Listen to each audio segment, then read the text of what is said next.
ઝરમર વરસાદની શરૂઆત થઈ ગઈ છે। વસ્ત્રાપુર એસજી હાઈવે પર ઝરમર વરસાદ વરસ્યો। પાંજરાપોળ અને આંબાવાડી સાથે જ બોડકદેવમાં પણ વરસાદી માહોલ જામ્યો છે। ઇસ્કોન અને શિવરંજની સહિત ઝરમર વરસાદની શરૂઆત થઈ ગઈ છે। આ દ્રશ્યો ઝરમર વરસાદ વરસ્યાના અમદાવાદના અનેક આસપાસના વિસ્તારો કે જે હવામાન વિભાગે કરેલી આગાહી મુજબ ઝરમર વરસાદથી શરૂઆત થઈ ગઈ હતી। વહેલી સવારથી જ વાતાવરણમાં પલટો આવ્યો અને કાળા ડિબાંગ વાદળો છવાયેલા હતા। જોકે ભારે પવન સાથે વરસાદી ઝાપટાની શરૂઆત થઈ।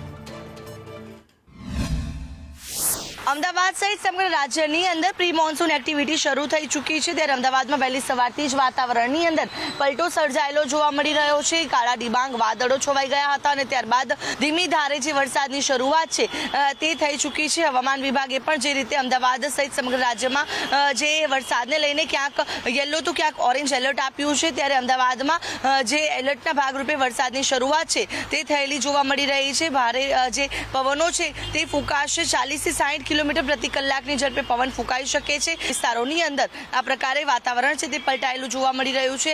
અમદાવાદનો એસજી હાઈવે હોય, એસપી રિંગ રોડ હોય, ઘાટલોડિયા, ચાંદલોડિયા, બોડકદેવ, સિંધુ ભવન સહિતના તમામ ભાગોની અંદર આ ધીમી ધારે વરસાદ વરસી રહ્યો છે। તો અમદાવાદ પૂર્વના કાલુપુર, બાપુનગર, નારોલ, નરોડા, નિકોલ સહિતના ભાગોમાં પણ આ ધીમી ધારે વરસાદની શરૂઆત છે તે થયેલી જોવા મળી રહી છે। પ્રી મોન્સૂન એક્ટિવિટીના ભાગરૂપે અત્યારે હાલ વરસાદ વરસી રહ્યો છે, જેમાં પવનોનું પ્રમાણ પણ ખૂબ વધુ રહેવાનું છે અને ગાજવીજનું પ્રમાણ પણ વધુ રહેશે અને કેટલાક ભાગોની અંદર ભારે વરસાદી ઝાપટા પડી શકે છે, તો કેટલાક ભાગોની અંદર હળવા વરસાદી ઝાપટા પડે તેવી આગાહી વ્યક્ત કરવામાં આવી છે।